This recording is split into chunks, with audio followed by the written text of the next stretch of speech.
Qualitative research में further tools and techniques और further जो रिसर्च डिज़ाइन यूज़ किए जाते हैं उसके भी सर्टन फाउंडेशंस हैं।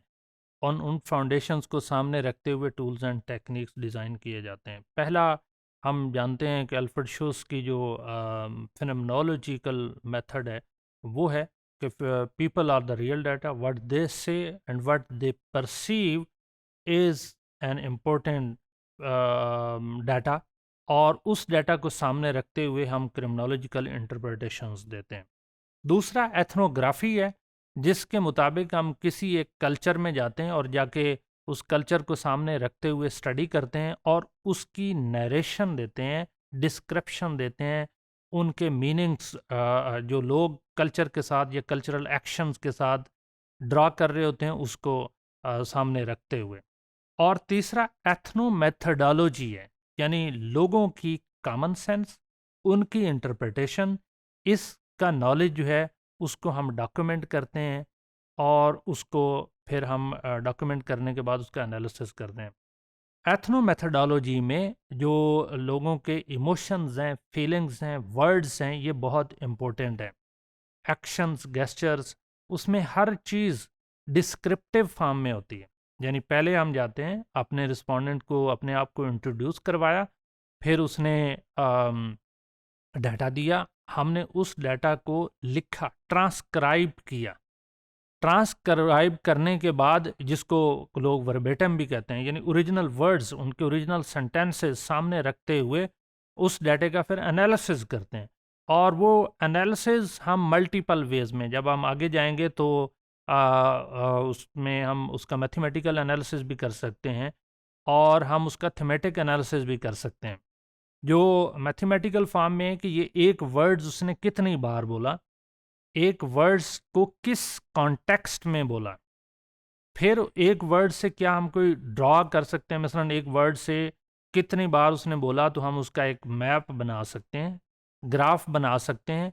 उस मैप और ग्राफ की फिर हम इंटरप्रिटेशन करते हैं। तो ये सारा जो है ये एथनो मैथडोलॉजिकल मेथड है। फिर ग्राउंडेड थ्योरी मेथड है। ग्राउंडेड थ्योरी मेथड शायद आपने ऑलरेडी भी कहीं पे पढ़ा हो। ग्राउंडेड थ्योरी मेथड में हम किसी एक रिस्पोंडेंट के पास पहले जाते हैं, उससे क्वेश्चन करते हैं कि क्या ये ऐसे ही है। मिसाल के तौर पे अगर हम गैंग के बारे में गए और किसी से पूछा कि आप अपने ग्रुप को, हम उसको गैंग नहीं कहेंगे, हम गए किसी जाके एक रिस्पोंडेंट या गैंग मेंबर से कहा कि आपका ग्रुप है, वो शायद पहले कहे नहीं कोई ऐसा ग्रुप नहीं है, हम तो चंद दोस्त हैं, वैसे ही मिलते हैं। आहिस्ता आहिस्ता वो बताएगा, खुद से ही ग्रुप का लफ्ज़ यूज़ करना शुरू हो जाएगा। फिर वो ग्रुप्स में कहता कैटेगराइज करता जाएगा और आपको अंदाज़ा होना शुरू हो जाएगा। फिर उस ग्रुप या उसके मुखालिफ ग्रुप के किसी और इंटरव्यू पार्टनर के पास आप गए, उनसे क्वेश्चन किया कि जनाब क्या ये ग्रुप एग्जिस्ट करता है।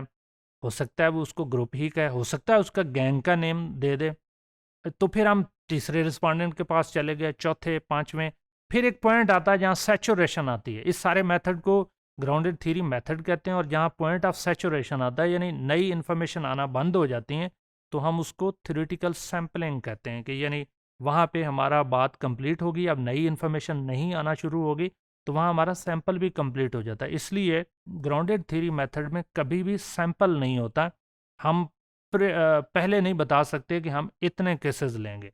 हो सकता है 10 केसेस के बाद पॉइंट ऑफ सैचुरेशन आ जाए, हो सकता है 100 के बाद भी ना आए, तो 100 तक जाके पॉइंट ऑफ सैचुरेशन आए। जनरली ज़्यादातर जो ऑलरेडी सोशलॉजिकल फिनोमेनाज हैं या क्रिमिनोलॉजिकल फिनोमेनाज हैं, उनमें पॉइंट ऑफ सैचुरेशन रिलेटिवली जल्दी आ जाता है।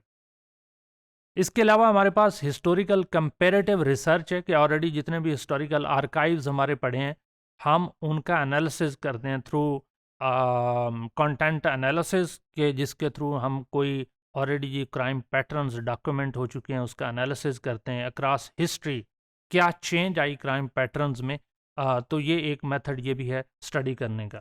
आज हमने types of qualitative research design discuss की, जिसके अंदर पहले फिनोमेनोलॉजिकल डाटा, जो क्वालिटेटिव फॉर्म ऑफ डाटा है, people are the real data, what they and what perceive is important. फिर हमने एथनोग्राफी पढ़ा कि कल्चर को जो किसी भी एक सोसाइटी का ओवरऑल ब्रॉडर कल्चर है, हम उसको डॉक्यूमेंट किया और उन्हीं के मीनिंग्स को अटैच किया ताकि कोई भी उस कल्चर से रिलेटेड या उस क्राइम पैटर्न से एफिलिएटेड करियर क्रिमिनल जो है वो देखे तो वो समझे कि हाँ ये तो हमारे जैसे मेरी और मेरे जैसे लोगों की बात हो रही है।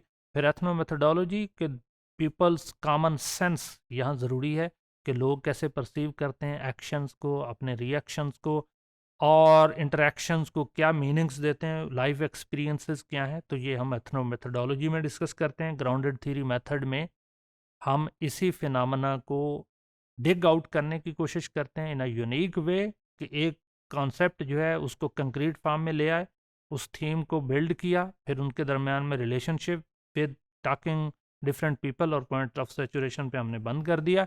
और हिस्टोरिकल कंपेरेटिव रिसर्च में हम डिस्कस करते हैं कि अक्रॉस टाइम पीरियड पिछले 50 सालों में, 100 साल में, 200 साल में क्या क्या क्राइम ट्रेंड्स रहे, कहाँ पे रहे, क्या नेचर रही, कैसे चेंज हुए। तो ये हिस्टोरिकल कंपेरेटिव रिसर्च में डिस्कस करते हैं। और ये सारे टूल्स एंड ये सारी सब मेथड्स हैं क्वालिटेटिव रिसर्च मेथडोलॉजी के।